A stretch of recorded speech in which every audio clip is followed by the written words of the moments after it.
Bien dans mon immeuble, avec Loiselet et Desgremont présente.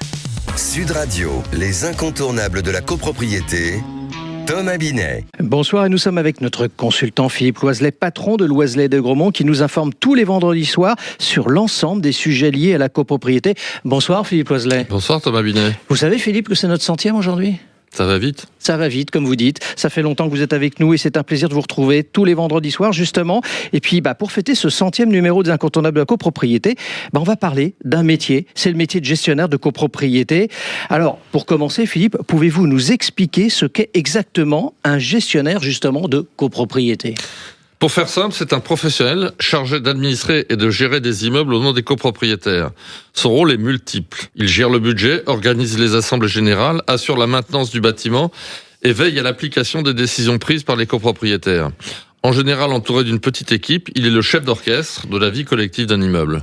Et comment devient-on gestionnaire de copropriété ? C'est une vocation ou un parcours d'opportunité en fait ? À mon avis, un peu des deux. Des deux, d'accord. On peut découvrir ce métier par hasard, par un stage ou une première expérience en immobilier. Il faut savoir que pour exercer cette fonction, il faut une carte professionnelle, en plus de la carte de l'entreprise, délivrée par la préfecture. Cela implique soit un diplôme spécifique, soit une expérience professionnelle significative. Et pour garder sa carte, la formation doit être actualisée régulièrement. Et quels sont alors les diplômes les plus adaptés à ce métier pour l'exercer ? Plusieurs types de cursus mènent à la profession. Les formations de droit, en général le droit immobilier, sont très appréciées car une part importante du travail est juridique. Des écoles spécialisées comme l'ESPI, École supérieure des professions immobilières, ont développé des cursus adaptés à l'obtention de la carte professionnelle.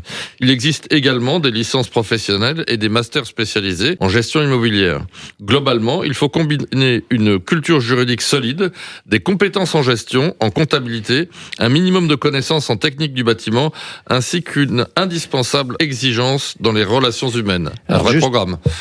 Oui, un vrai programme, vous avez bien raison. Alors justement, Philippe, au-delà du diplôme, quelles qualités personnelles sont nécessaires pour réussir dans ce métier ? Il me semble que la première qualité nécessaire, c'est la rigueur. Ensuite, il faut être organisé, car on gère en parallèle des dizaines d'immeubles, chacun avec des dossiers techniques, financiers et juridiques qui leur sont propres. Enfin, et c'est peut-être le plus important, il faut un vrai sens du dialogue. Le gestionnaire est en permanence entre des parties aux intérêts différents, voire antagonistes.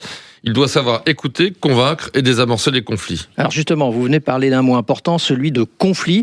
Le métier en comporte beaucoup. Les tensions sont souvent inhérentes à la vie en communauté. Litiges entre voisins, désaccords sur les travaux à entreprendre, le gestionnaire doit être capable de rester calme, neutre et pédagogue. C'est un métier où l'on ne peut pas plaire à tout le monde en permanence, mais on doit toujours rester au service de l'intérêt collectif. Un gestionnaire gère des majorités, ce qui signifie qu'il existe aussi des minorités, qui ne sont pas toujours satisfaites des choix de la majorité, dont le gestionnaire est souvent rendu responsable lorsqu'il applique les décisions prises par cette majorité. Et quels sont les principaux intérêts du métier de gestionnaire ? Le principal, c'est certainement la diversité des missions. On ne s'ennuie jamais. On passe d'une réunion technique avec un plombier le matin à une assemblée générale avec des avocats le soir.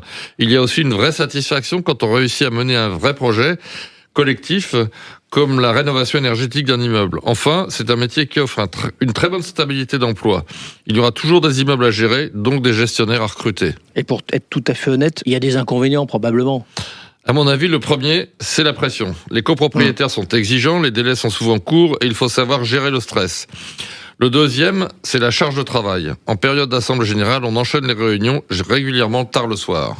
Et si un étudiant, Philippe, hésite à choisir cette voie, que seriez-vous amené à lui dire pour le convaincre ? Comme je l'ai dit à mon fils, que c'est un métier concret où l'on voit directement le résultat de son action.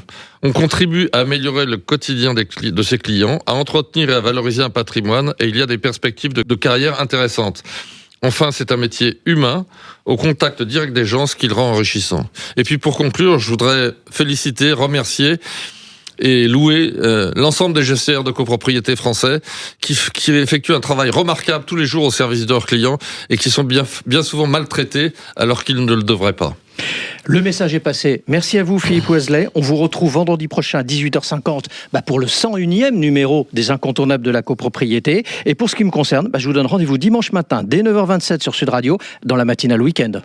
Sud Radio, les incontournables de la copropriété. Thomas Binet. Avec Loiselet et Desgremont, bien dans mon immeuble.